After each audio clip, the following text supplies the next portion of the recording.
The following review may contain spoilers. The Vast of Night is a micro-budget, independent film shot for $700,000 and written and directed by first-time filmmaker Andrew Patterson. They really make this $700,000 go a long way. The production value here looks far greater than the minuscule budget they had, so kudos to all the technical people on the crew. The cinematography by M.I. Litton Menz is excellent, very dark and moody, capturing the tone of the story perfectly. The actors are often almost completely lost in shadows to great effect. There are also several really great tracking shots.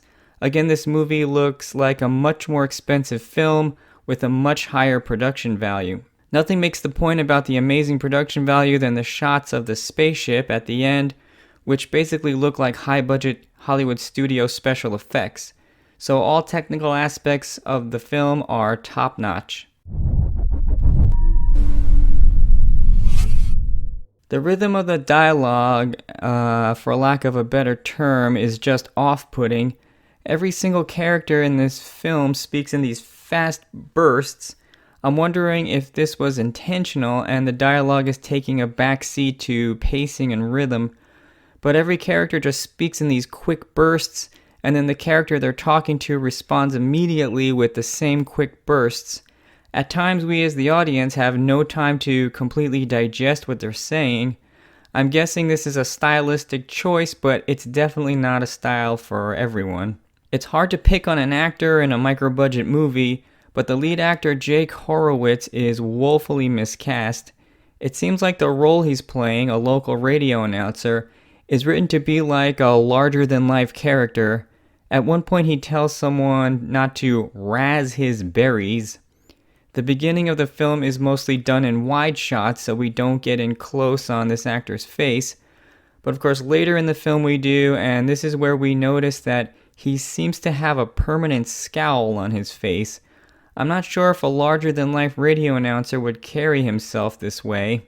Also, the actor is a non-blinker, and this acting style just always distracts me as a film fan. And when the characters are abducted by the UFOs at the end, I just didn't feel anything for them. Perhaps if they had a more charismatic and likable actor, someone with a livelier personality, like the character of the radio announcer I think was supposed to be written, we might have been more moved when they disappeared. The director is really trying to show off his filmmaking chops here, which makes sense since it's his first feature and he's trying to garner attention for his talents.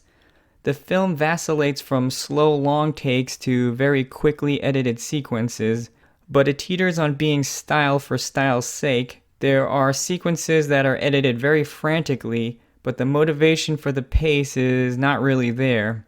There's a scene where the female lead is plugging different jacks into a phone operating system, and the editing is just way too frantic for this simple scene, and this seems to happen several times throughout the film. I think one of the issues with this film is that the filmmaker is just way more excited about this material than we are. The filmmaker's frantic energy shows he is really in love with his material. He is clearly in love with the characters as well and thinks they are way funnier and more interesting than what's presented to us as the audience. But it's almost like the goal of the filmmaker is to ask us to be as excited about his material as he is, and maybe forgetting to actually excite us in more of an objective way. Ultimately, it's a story about two people who see a UFO and get sucked up by it, but really there's not much else going on here.